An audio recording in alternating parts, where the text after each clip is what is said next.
நாங்கள் ரோட்டில் ட்ராவல் பண்ணிகிட்டு இருக்கும்போது நல்ல க்ரீனிஷான இந்த ஸ்பாட்டில் இறங்கி பார்க்கணும், இந்த பாட்டி என்ன பண்ணிகிட்ருக்காங்க அப்படின்னு போய் கேட்கலான்னு சொல்லிட்டு கிட்ட போனப்போ அவங்க எங்களை நல்லா வார்ம் வெல்கம் பண்ணியிருந்தாங்க. அண்ட் மொரோவர் அவங்க எக்ஸ்பிளைன் பண்ணாங்க அவங்க ஹார்வெஸ்ட் பண்ண இந்த ராகி செடியிலேருந்து ராகியை எப்படி ரிமூவ் பண்ணுவாங்க, அதை எப்படி மிஷினில் கொண்டு போய் எடுத்து திரும்ப அவங்க வந்து வீட்டுக்கு யூஸ் பண்ணிப்பாங்க அப்படின்றத பற்றி நல்லா அழகாக எக்ஸ்பிளைன் பண்ணியிருந்தாங்க.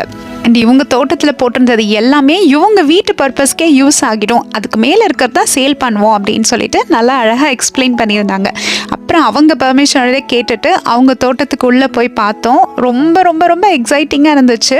இந்த தோட்டத்தில் ஃபஸ்ட்டு வேர்க்கடலை செடி போட்டிருந்தாங்க. அவங்க எங்களை நம்பி அனுப்பிச்சதால ரொம்ப கேர்ஃபுல்லாக நம்மளால் எந்த டேமேஜும் ஆகிடக்கூடாதுன்னுட்டு பார்த்து பார்த்து பொறுமையாக தான் ஸ்டெப்ஸ் எடுத்து வச்சு உள்ளே போய் பார்த்துருந்தோம். இது ரொம்ப நல்லா இருந்துச்சு. வேர்க்கடலை செடியிலேருந்து இப்போ தான் பூலாம் விட்டுருந்தது. அப்புறம் இந்த ரோடு வழியாக போயிட்டு இருக்கும் போதுக்கு இந்த செடி தான் நிறைய இருந்தது. இதுதான் தோரம்பருப்பு செடி அப்படின்னு சொன்னாங்க. இதை நான் இப்போ தான் ஃபர்ஸ்ட் டைம் பார்க்குறேன். இதில் வந்து தோரம்பருப்பில் இந்த மாதிரி தான் எல்லோ கலரில் ஃப்ளவர்ஸ் இருக்கும்.